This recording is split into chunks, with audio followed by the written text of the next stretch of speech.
नमस्कार, मैं मंथन वंचित मिशन के मंच से आप सभी का स्वागत करता हूं। वंचित बहुजन आघाड़ी भारतीय बौद्ध महासभा धम्म मेळावा अकोला में संबोधित करते हुए सुजात भाई आंबेडकर। आपल्याला एवढ्या मोठ्या परिस्थितीत आरक्षण बंद होणार या बाता ऐकायला लागतात। आणि मित्रांनो, जर ह्यांनी आरक्षण बंद केलं तर आपल्या विकासाची शिडी, आपल्या प्रगतीचा मार्ग आणि आपल्या विकासाचा मार्ग हा कायमस्वरूपी बंद होतो हे आपण सर्वांनी लक्षात ठेवलं पाहिजे। आणि ह्याच्यामध्ये सगळे एकत्र आहेत, बीजेपी वाले आहेत, आरएसएस वाले आहेत, धारकरी आहेत, अर्धे चड्डी वाले आहेत, काँग्रेस वाले आहेत, राष्ट्रवादी वाले आहेत, सगळे नागनाथ सापनाथ लोक एक होतात आणि सगळे आरक्षणाच्या विरुद्ध एक होतात। आणि तुम्हाला थोडक्यात सांगतो हे आरक्षणाचं होणार कसं आहे गणित। आता तुम्हाला सोपा मुद्दा सांगतो की अमेरिकेमध्ये एक H1B व्हिसा म्हणून एक प्रकार असतो। जे नोकरीला जातात, जे शिक्षणाला जातात त्यांना H1B व्हिसा मिळतो। पुढच्या वर्षीपासून H1B व्हिसा रद्द होतोय आणि सगळ्या अमेरिकेतल्या NRIला परत तात्या ट्रम्प भारतात पाठवून देणार आहे। आणि एकदा हे भारतीय परत आले तर आपले जे पंतप्रधान आहेत मोदी शेठ, त्यांना नोकऱ्या कुठनं देणार? आपलं आरक्षण बंद करून। आपलं आरक्षण बंद करून ज्या नोकऱ्या वाचणार आहेत, आपलं आरक्षण बंद करून ज्या शिक्षणाच्या सीटा वाचणार आहेत त्या ह्या NRIंना देणार आहेत। आणि त्याच्यासाठी आरक्षण बंद करायचं कट कारस्थान इथे या महाराष्ट्रामध्ये उभं झालंय, भारतामध्ये उभं झालंय। ही परिस्थिती आपल्या सर्वांना समजून घ्यायची मित्रांनो। आणि ह्याच्यामध्ये फक्त बीजेपी एकटे नाहीयेत, इकडचे सगळे प्रस्थापित एक होतात वंचितांना वंचित ठेवण्यासाठी आणि इकडच्या शोषितांना, वंचितांना, पीडितांना पुढे जाण्याचा मार्ग बंद करण्यासाठी हे सगळे प्रस्थापित एक होतात। आपल्याला अकोल्याचा इतिहास माहितीच आहे।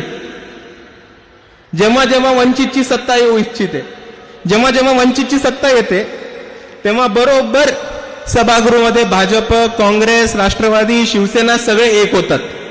आणि त्याच पद्धतीने इकडच्या वंचितांचं आरक्षण बंद करायला सुद्धा हे सगळे काँग्रेस, राष्ट्रवादी, भाजप, शिवसेना एक झालेत। आणि म्हणूनच 2 आठवड्यापूर्वी अडाणींच्या NDTV वरती सुप्रियाताईंनी भाष्य करताना हे म्हटलं होतं की जातीवरचं आरक्षण रद्द करून ते आर्थिक निकषावरती आधारित केलं पाहिजे। पण मित्रांनो, आपण एक गोष्ट समजून घ्या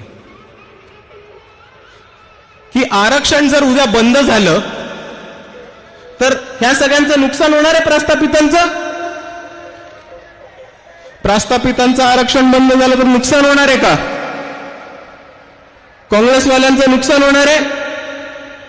राहुल गांधी, बाळासाहेब थोरात, पृथ्वीराज चव्हाण यांच्या कुटुंबियांचं नुकसान होणार आहे आरक्षण बंद झालं तर?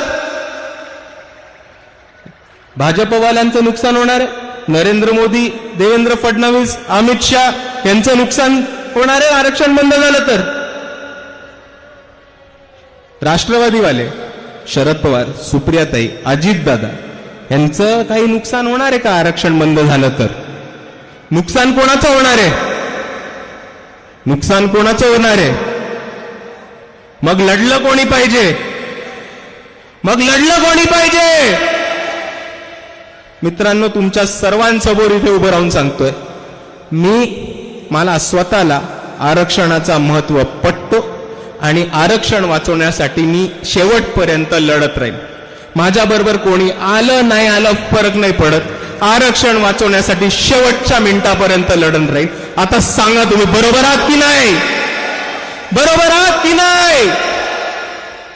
आणि मित्रांनो, आपल्या सर्वांसमोर बाता करणारे, डिंग्या करणारे खूप लोक येतात, लंब्या लंब्या बाता फेकून जातात, पण आपल्या सर्वांसाठी लढणारे लोक आपल्या सर्वांसमोर बसलेत। आपल्या सर्वांसाठी लढणारा नेता आपल्या सर्वांसमोर बसलाय।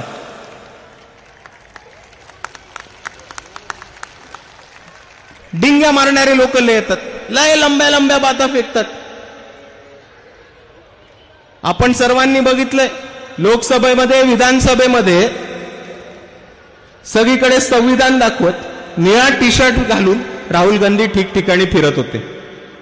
पण भाई, नीला टी-शर्ट पहना ये इंपॉर्टेंट नहीं है, वो नीले टी-शर्ट के अंदर जनेऊ है ये इंपॉर्टेंट है, ये मत भूलना भाई। आणि दुसऱ्या बाजूला आताच 1 महिन्यापूर्वी मी एक राहुल गांधींची मुलाखत बघितली, जेव्हा ते वोट चोरीबद्दल बोलत होते. तिकडे त्यांना एका पत्रकारांनी विचारलं की तुम्ही मुद्दे मांडताय ते बरोबर आहे, पण तुमच्याकडे आकडेवारी नाही, तुमच्याकडे ठोस माहिती नाही, आणि तुम्ही हा इश्यू घेऊन कोर्टात जाणार आहात का? राहुल गांधींचं ततबप झालं. राहुल गांधी म्हणाले, लीडर ऑफ ऑपोजिशन म्हणून संविधान आणि लोकशाही वाचवणं हे माझं कामच नाही. आणि जर राहुल गांधींना वाटत असेल की संविधान आणि लोकशाही वाचवणं हे त्यांचं काम नाही, तर मी त्यांना एवढीच विनंती करेन की एकदा लीडर ऑफ ऑपोजिशन वरती एका दलिताच्या, बहुजनाच्या, आदिवासाच्या, मुसलमानाच्या किंवा वंचिताच्या पोराला बसू द्या. तो तुम्हाला दाखवेल की लोकशाही कशी वाचवायची, तो तुम्हाला दाखवेल संविधान कसं वाचायचं, जीवाचा रान करून लोकशाही आणि संविधान वाचवेल, आणि तो तुम्हाला बरोबर दाखवून देईल की RSS आणि BJP-वाल्याची 2 हात करून त्यांना घरी कसं बसवायचं. आणि म्हणून मित्रांनो, आपल्या सर्वांसमोर एक असं नेतृत्व आहे जे कोर्टात जाण्यापासून घाबरतं, जे कोर्टात जायला नकार देतात, आणि आपल्या सर्वांसमोर असं दुसरं नेतृत्व आहे ज्यांनी औरंगाबाद हायकोर्टमध्ये जाऊन, सुप्रीम कोर्टामध्ये लढून, अख्ख्या महाराष्ट्र गव्हर्नमेंटची, अख्ख्या पोलीस डिपार्टमेंटची नाचक्की करून सोमनाथ सूर्यवंशींना न्याय मिळवून दिला. असं नेतृत्व आपल्या सर्वांसमोर आहे. आता तुम्ही मला सांगा, आपला नेता कोण? आपला नेता कोण? आणि जाता जाता मला सर्वांसमोर एकच गोष्ट सांगून जायची. मी जिल्ह्यात जातो, तालुक्यात जातो, गावागावात जातो, तिकडे मला लोक नुसतं एकच प्रश्न विचारतात की वंचित बहुजन आघाडीला हवी तशी भरारी का नाही आली? वंचित बहुजन आघाडी 2019 मध्ये स्थापन झाली, या पक्षाला हवी तशी भरारी का नाही आली? आणि मी ह्याला एकच उत्तर देतो. दर ठिकाणी माझं एकच उत्तर असतं की वंचित बहुजन आघाडी हा तळागाळातल्या कार्यकर्त्यांचा पक्ष आहे. पण 2019 पासून 2018 पासून तळागाळातल्या कार्यकर्त्यांच्या निवडणुकाच नाही झाल्या. एकदा स्थानिक स्वराज्य संस्था लागू दे, मग तुम्हा सर्वांना दाखवून देतील वंचित बहुजन आघाडीचे कार्यकर्ते की आम्ही कोण आहोत आणि काय करू शकतो. एवढं म्हणून मी आपल्या सर्वांची सभा घेतो. जय भीम, जय संविधान, नमो बुद्धाय. वंचित बहुजन आघाड़ी के राष्ट्रीय अध्यक्ष प्रकाश अंबेडकर धम्म मेळावा को संबोधित करते हुए, मतदार आमचं कधी ऐकतच नाही.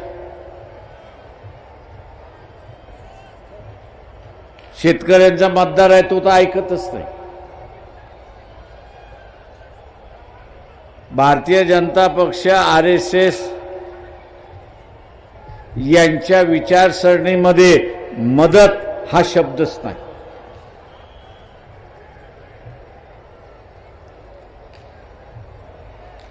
मदत हा असणारा शब्दच नाही.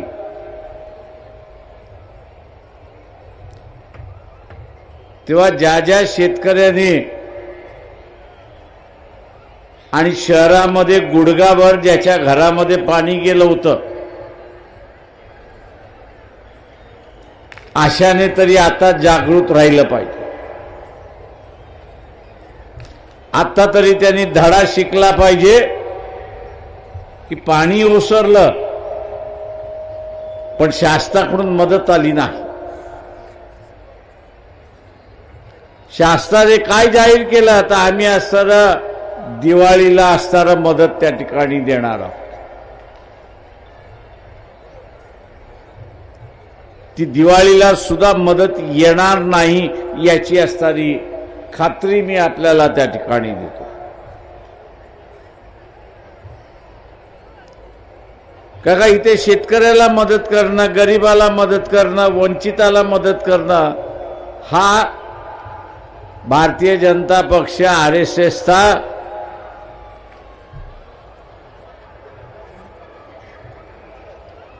पायंडा नाही. त्यांचं म्हणणं आहे प्रत्येकाने आपापलं जगावं. मदत कशासाठी पाहिजे? ज्यांनी मतदान दिलं त्यांना मी असणारा विचारतोय की आपण काय करणार आहात? हातावरती हात देऊन बसणार आहात की यांना सत्तेवरनं येत्या कालावधीमध्ये तुम्ही खाली खेचणार आहात का, हा सगळ्यात महत्त्वाचा प्रश्न.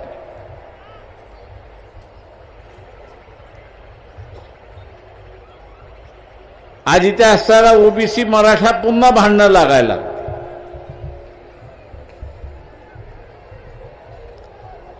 आरक्षणावरनं भांडण लागायला.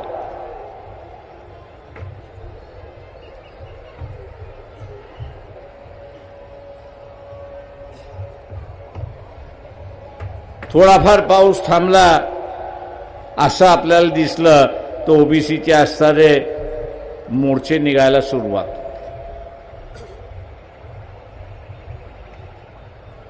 या देशामध्ये ज्यांनी एक संघ राज्य स्थापन केलं त्याचं नाव अशोक सम्राट. त्याचं नाव अशोक सम्राट. पण दुर्दैवाने या देशाला एक संघ करणारा अशोक सम्राट आहे हे सरकारही मान्य करायला तयार नाही आणि माझ्या समोर बसलेले मतदार जो आहे तोही मान्य करायला तयार नाही, अशी असणारी परिस्थिती. या देशातला मतदारही मान्य करायला तयार नाही.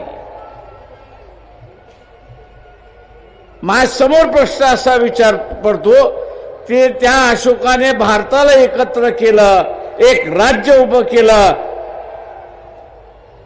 इथल्या मतदारांना आवडलं नाही का? त्यांना असणारा ते भारत एक संघ राहावा हे मान्य नाही का? म्हणजे जसं अशोकाला उपरा मानल्या जाते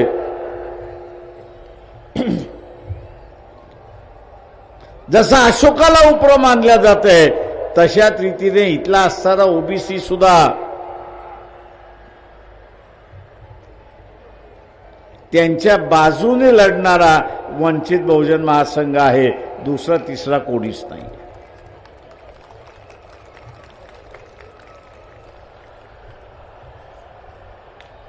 आरक्षणाचे फायदे ओबीसीला पाहिजेत. नाही कोणी लढायला मिळालं तर वंचितवाले लढत का नाही म्हणून असणारा विचारायला सुरुवात करतात. पण जसा दगडाखालचा हात निघून गेला, जसा दगडाखालचा हात निघून गेला की त्या दगडाचं वजन समजत नाही, वजन समजत नाही. तशाच रीतीने ओबीसीची भूमिका झाली आहे की ओबीसी हे वंचित बहुजन आघाडीला स्वीकारायला तयार नाहीत, अशी परिस्थिती. म्हणजे जे अशोकाचं झालं ते आता वंचित बहुजन आघाडीचं ओबीसी.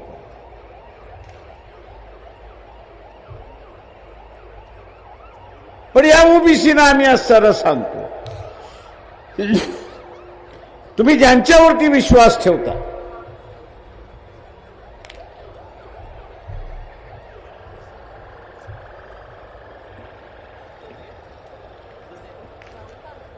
ज्यांच्यावरती विश्वास ठेवतो, आणि सगळ्यात मोठा विश्वास इथला असणारा बीजेपी आणि आरएसएस वरती आहे.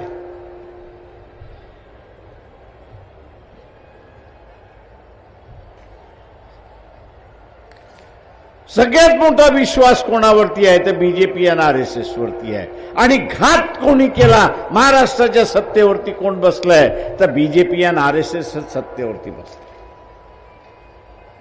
तेव्हा घात कोणी केला ओबीसीचा, ओबीसीचा घात कोणी केला तर बीजेपी आणि आरएसएसनी केलेला आहे. एवढं तरी डोक्यामध्ये ओबीसींच्या गेलं पाहिजे तर कुठेतरी आरक्षण वाचेल. आणि जे काही ग्रामपंचायतीमध्ये सरपंच होत होतात, जे काही पंचायत समितीमध्ये सभापती होत होतात किंवा असणारा जिल्हा परिषदेमध्ये आरक्षण निघालं की तिथे असणारा ओबीसीतला अध्यक्ष होत होता, ती पूर्णपणे जाण्याची शक्यता हे लक्षात घ्या. नुसतं राजकीय आरक्षण जाणार नाही,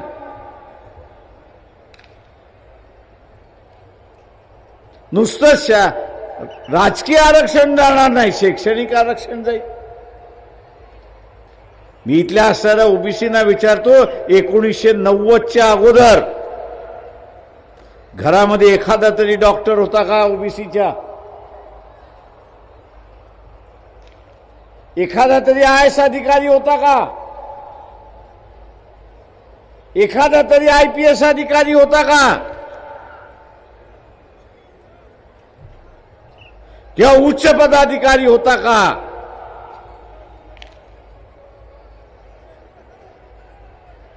समाज व्यवस्थेमध्ये ज्या शिडीने आपण वरती चढलो त्या शिडीशी इमानदार राखणं हेच सगळ्यात महत्वाचं आहे. नाही तर शिडीचा वापर केला की फेकून द्या. ही जर वृत्ती ओबीसीची यापुढे राहिली तर त्यांना वाचवणारं कोणी पुढे येणार नाही, हे लक्षात. ओबीसीने आता असणारं स्वतःची लढाई स्वतःच लढावी लागणार आहे.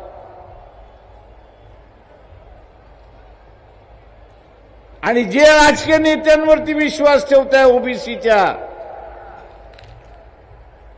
तो खऱ्या अर्थाने इथल्या व्यवस्थेशी 2 हात खेळू शकतो का? तो इथल्या व्यवस्थेशी 2 हात खेळू शकतो का? नरेंद्र मोदीला शिव्या देऊ शकतो का? अमित शहाला शिव्या देऊ शकतो का? देवेंद्र फडणवीसला शिव्या देऊ शकतो का? तो जर साध्या शिव्याही देऊ शकत नसेल, तो साध्या शिव्याही देऊ शकत नसेल तर का शिव्या देऊ शकत नाही? तो का शिव्या देऊ शकत नाही? तर त्याचं घोंगडं त्याच्या हातामध्ये अडकलेलं आहे. त्याचं घोंगडं त्याच्या हातामध्ये अडकलेलं आहे आणि त्याला माहित आहे मी असं टीका केली तर माझं घोंगड्यासकट मला तिहार जेलमध्ये जावं लागेल अशी असणारी परिस्थिती आहे. तिहार जेलमध्ये जावं लागेल अशी असणारी परिस्थिती आहे.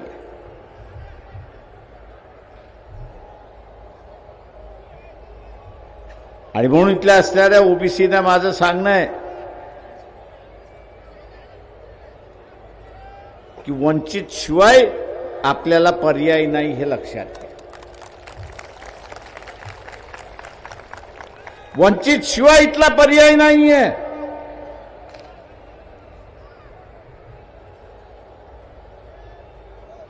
उद्याच हे आरक्षण वाचवायचं असेल, ओबीसीना स्वतःचं आरक्षण वाचवायचं असेल तर स्वतःचा राजकीय चेहरा हा उभा करावा लागेल, हे लक्षात घ्या.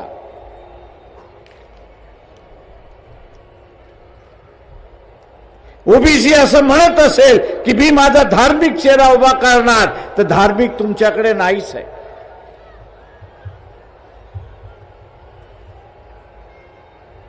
मोहन भागवत एकदा तरी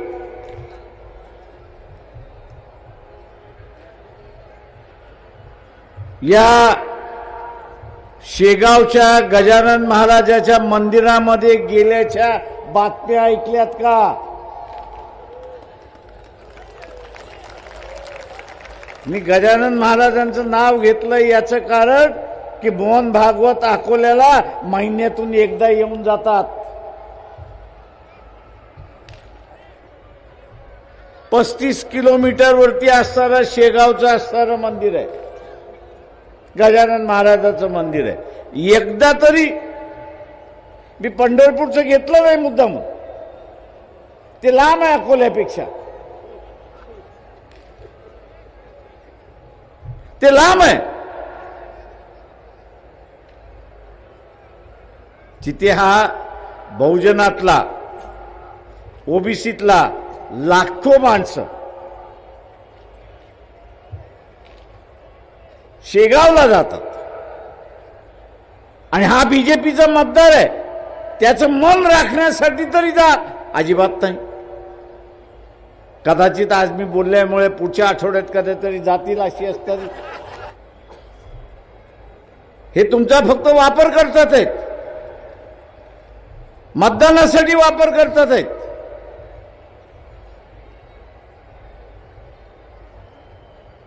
आणि मतदानाचा वापर करत सत्तेची सगळी चाव्या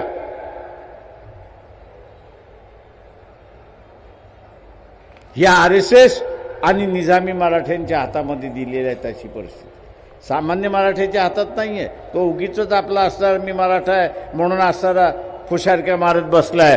पण असणारा वस्तुस्थिती मला माहिती आहे. 30-30, 35-35 वर्ष झाल्या तरी घरामध्ये बँड बाजा वाजत नाही अशी असणारी परिस्थिती आहे.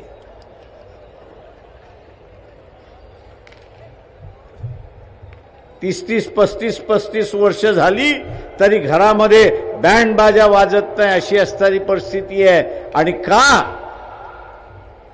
आर्थिक परिस्थिती खालावलेली. आर्थिक परिस्थिती खालावलेली.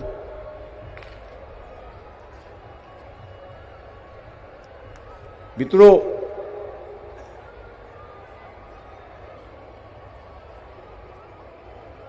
हा विश्वगुरू, मी शिव्या देत नाही आज या व्यासपीठावरती, नाही तर मी मोजून शिव्या देत असतो.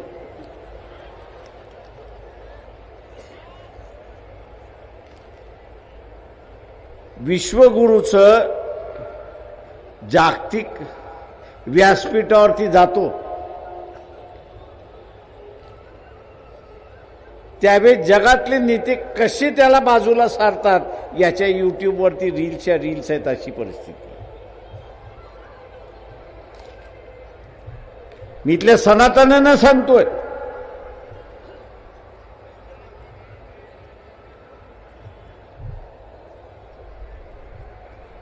आज जगातला असणारा एकूण एक देश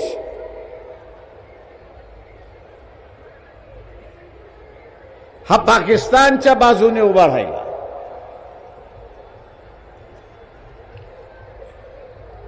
अमेरिका तर हत्यार पुरवते, इराण सुद्धा हत्यार पुरवते, सौदी अरेबिया सुद्धा त्या ठिकाणी देते, फ्रान्स देते, इंग्लंड देते आणि रशिया सुद्धा देते. अशी परिस्थिती आहे. हे सनातनानो, बुद्धिमत्ता आहे म्हणून असं तुम्ही स्वतःला सांगताय, पण माझ्या दृष्टीने तुमच्यासारखे गाढवं कोणी नाहीत असं मी त्या ठिकाणी म्हणणार आहे.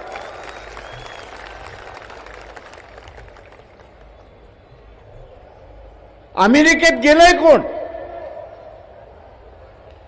इंग्लंडमध्ये गेलंय कोण? इथला बहुजनातला गेलाय, इथला वंचिताचा गेलाय, इथला आदिवासी गेलाय, इथला मुसलमान गेलाय की इथला दलित गेलाय?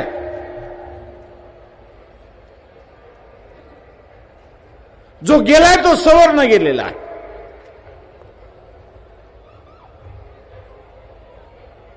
जो गेलेला आहे तो सवर्ण गेलेला आहे. आणि आज त्याला हकलता कसं येईल? आपल्या देशातून त्याला पायदेशी कसं पाठवता येईल याचाच खेळ खंडोबा चाललाय.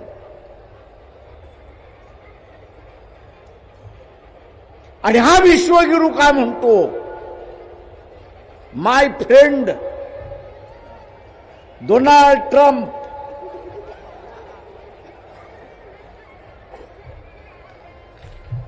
अरे तू एका राष्ट्राध्यक्षाचं विडंबन करणार असेल तर त्याला राग येणार नाही? त्याला राग येणार की नाही येणार?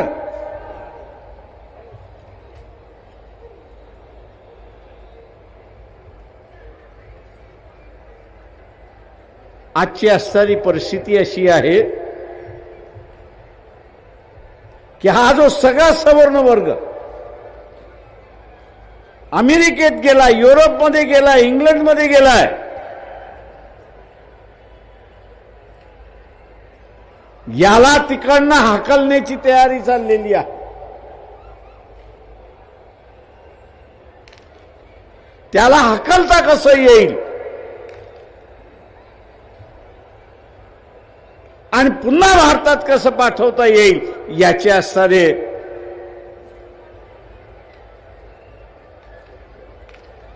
धोरणं आखल्या जात आहेत. अशी परिस्थिती आहे. आणि ती कशासाठी? ते काय भारतीयांच्या विरोधात नाही, ते भारताच्या विरोधात नाही, पण हा जो विश्वगुरू आहे,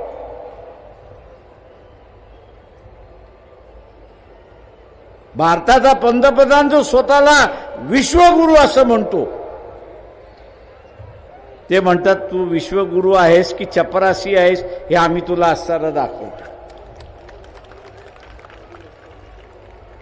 तू विश्वगुरू आहेस की चपरासी आहेस हे आम्ही तुला असताना दाखवतो.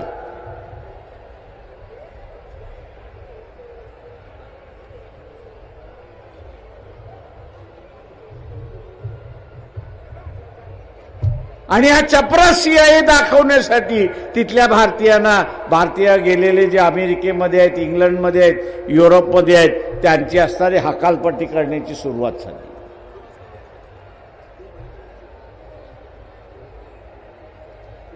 म्हणजे 140 कोटी देशाची असणारी लोकसंख्या उद्या परदेशी गेलेले भारतीयांना पुन्हा पाठवलं तर या देशामध्ये 160 कोटी लोकसंख्या होणार आहे. अशी परिस्थिती.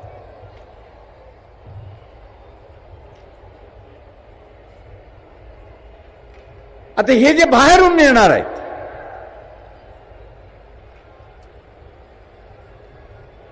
त्यांच्याही पोटा पाण्याचा प्रश्न आहे, नोकऱ्यांचा प्रश्न आहे, त्यांना घराचाही प्रश्न राहणार आहे. म्हणजे इथे संकट आहे, त्या संकटामध्ये भर कोण घालतोय? तर इथला असणारा विश्वगुरू घालतोय. अशी परिस्थिती आहे.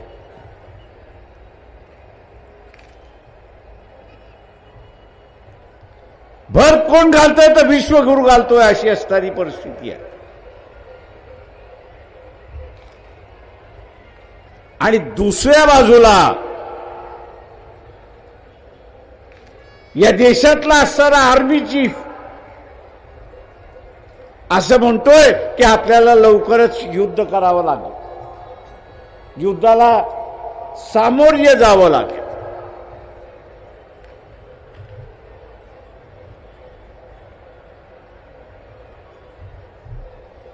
आपण सिंधूरच्या नंतर पाकिस्तानला हरवलं याच्याबद्दल दुमत नाही का त्याच्याकडे हत्यारच नव्हती, लढायला काहीच साधनं त्याच्याकडे नव्हती, म्हणून आपण हरवलं. आज पाकिस्तानला साध्य आणि साधनं अमेरिका देतोय, इंग्लंड देतोय, फ्रान्स देतोय, चायनाही त्या ठिकाणी देते.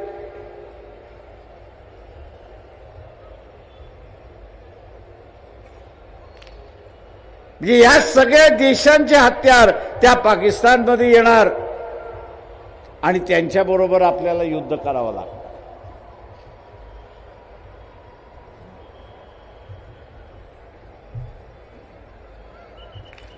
RSS वाले, भारतीय जनता पक्षवाले भारतीय मुसलमानांची भीती घालतात की इथली मुसलमानांची संख्या वाढते, मुसलमानांनी लव जिहादचा कार्यक्रम आखलेला आहे.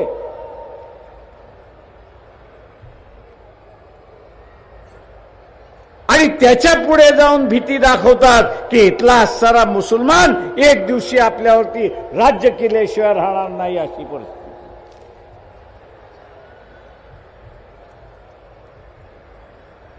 एक दिवस मुसलमान आपल्यावरती राज्य केल्याशिवाय राहणार नाही. आम्ही त्यांना म्हणतो, अरे बाबा, सेन्सस तर पहिल्यांदा करा. सेन्सस मधनं मुसलमानाची संख्या वाढली की कमी झाली याची आकडेवारी आपल्याला कळेल. पण सेन्सस करायचं नाही, माहिती बाहेर येऊ द्यायची नाही, पण आपलं रटानं त्या ठिकाणी चालू ठेवायचं की इथला असणारा मुसलमान जो आहे तो आपल्यावरती राज्य करेल. मी इथल्या सनातन्यांना विचारतोय, हे उरलेले सगळे राज्य जे पाकिस्तानला मदत करतायत,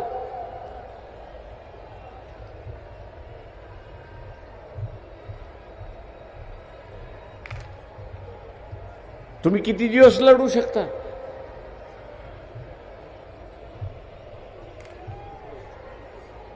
भारतीय सैन्य लढायला तयार आहे, पण भारतीय सैन्याला लागणार हत्यार येणार कुठून? सामुग्री येणार कुठून? सिंदूरच्याच वेळेस सांगण्यात आलं होतं की 22 दिवसाची आपल्याकडे असणारा सामुग्री आहे. आणि पाकिस्तानकडे येणारी सामुग्री जी आहे ती जगाकडून येणारी असणारी सामुग्री आहे.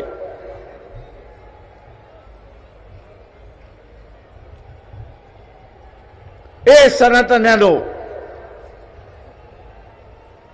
उद्या पुन्हा गुलाम व्हायचं नसेल, आणि गुलाम कोण करणार? तर पाकिस्तान तुम्हाला गुलाम करणार, कारण का बाहेरची हत्यारं त्या ठिकाणी यायला लागलेली आहेत.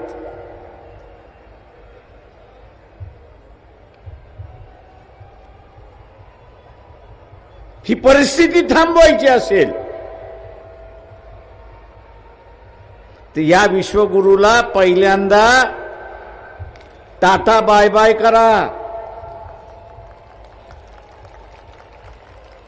त्याचं आणि जगाचं भांडण नाही, देशाचं भांडण नाही.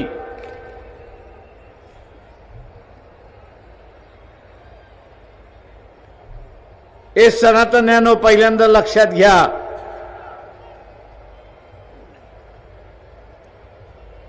या युद्धामध्ये काही होऊ शकतं.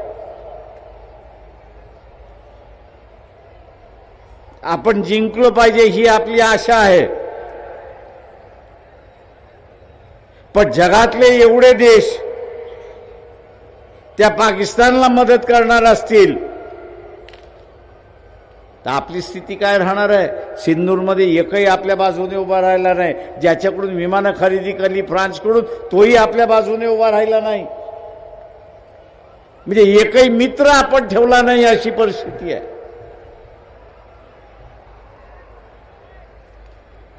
आज एकही मित्र आपला नाही, अशी असणारी जगामधली परिस्थिती.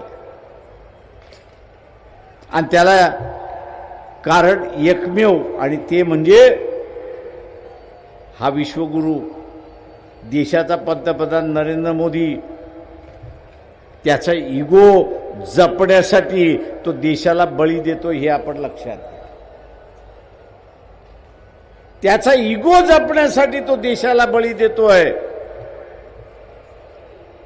सनातन्यानो, पहिल्यांदा लक्षात घ्या की देश महत्वाचा आहे की इगो महत्वाचा आहे, हे पहिल्यांदा ठरवा.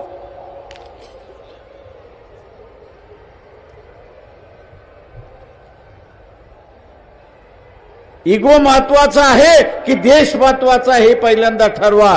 देश महत्वाचा असेल तर या इगोलाच्या माणसाला टाटा बाय बाय करा आणि देशाला वाचवा, एवढंच सांगणं आहे.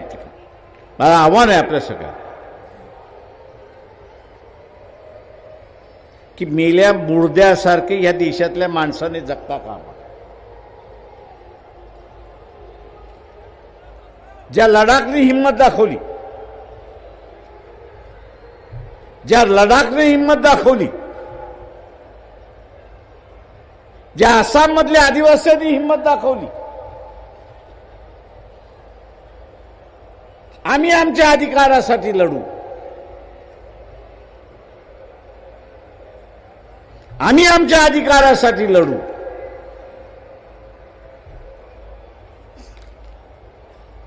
उद्याच्या असणाऱ्या कालावधीमध्ये इथल्या शेतकऱ्याने सुद्धा तीच भूमिका घेतली पाहिजे की इथली असणारी तिजोरी ही काही सरकारच्या मालकीची नाही, तर ती आमच्या मालकीची आहे. आणि तुम्ही जर देणार नसाल तर ती तिजोरी आम्ही आमच्याकडे घेतल्याशिवाय राहणार नाही.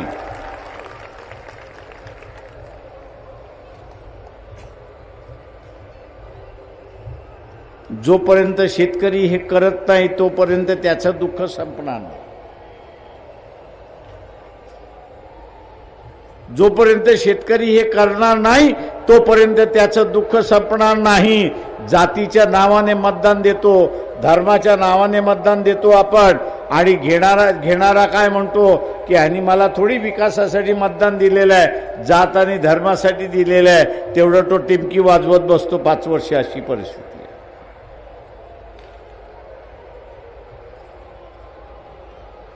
इथे बेरोजगारी सुद्धा संपू शकते.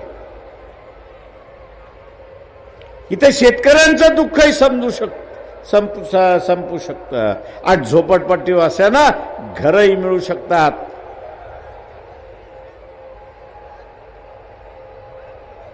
पण इथली जनता हिम्मत दाखवणार आहे की नाही हा त्याच्यातला महत्वाचा.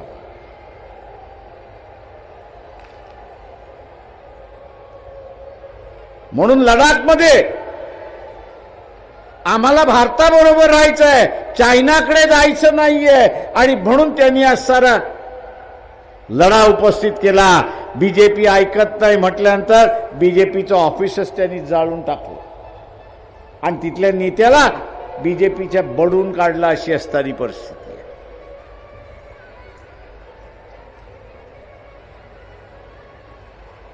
तेच आपण असणारा आसाममध्ये बघतोय. अडाणीला असणारा 4000 हेक्टर जागा दिली, आदिवासींची जागा दिली, आदिवासी रस्त्यावरती उतरले आणि शासनाला सांगितलं हे जर मागे घेतलं नाही तर तुझेच 12 वाजवल्याशिवाय आम्ही राहणार नाही. ही परिस्थिती आहे. आम्ही 12 तुमचे वाजवल्याशिवाय राहणार नाही. ही परिस्थिती आहे. इथल्या शेतकऱ्याने सुद्धा तीच भूमिका घेतली पाहिजे. तू आम्हाला असणारं अनुदान देतोयस की नाही सांग. नाही तर इथल्या आमदार खासदाराचं, मंत्र्याचं, मुख्यमंत्र्याचं आम्ही 12 वाजवल्याशिवाय राहणार नाही. ही भूमिका इथल्या शेतकऱ्यांनी घेतली.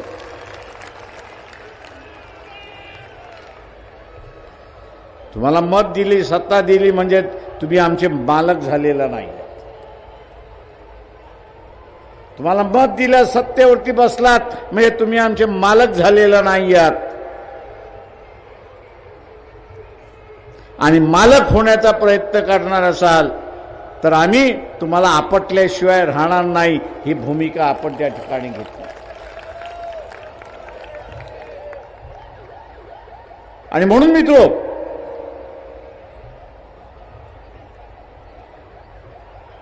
हे जे भांडण लावण्याचा भाग चाललाय, ओबीसी मराठा भांडण लावण्याचा भाग चाललेला आहे, मुसलमानाचा असणारा भांडण लावण्याचा भाग चाललेला आहे.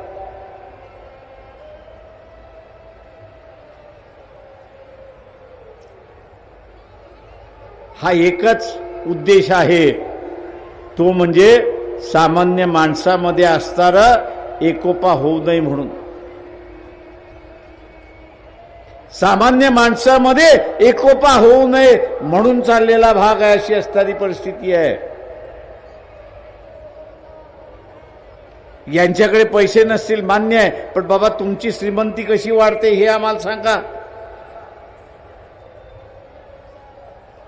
तुम्ही असणारा गुगलवरती गेलात तर महाराष्ट्रातल्या निवडून गेलेले नेते आहेत, यांच्या संपत्तीचं विवरण तुम्हाला असणारं मिळतं. 5 वर्षाच्या कालावधीमध्ये डबल होतं अशी परिस्थिती आहे. अरे बाबा, हे तुमचं डबल कसं झालं हे आम्हाला सांगा.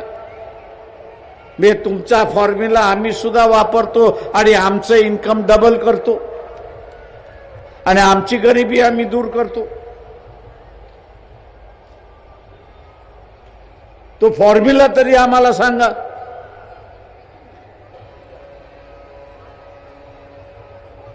माझं आव्हान आपल्या सगळ्यांना राहणार आहे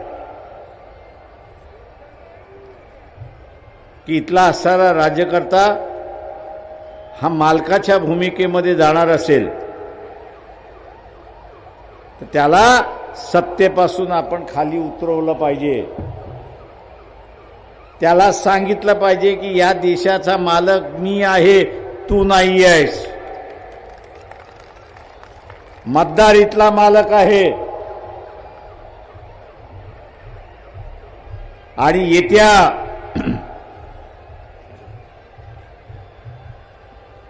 जिल्हा परिषद, पंचायत समिती, नगरपालिका, महानगरपालिका यामध्ये ओबीसीने पहिल्यांदा खूणगाठ बांधावी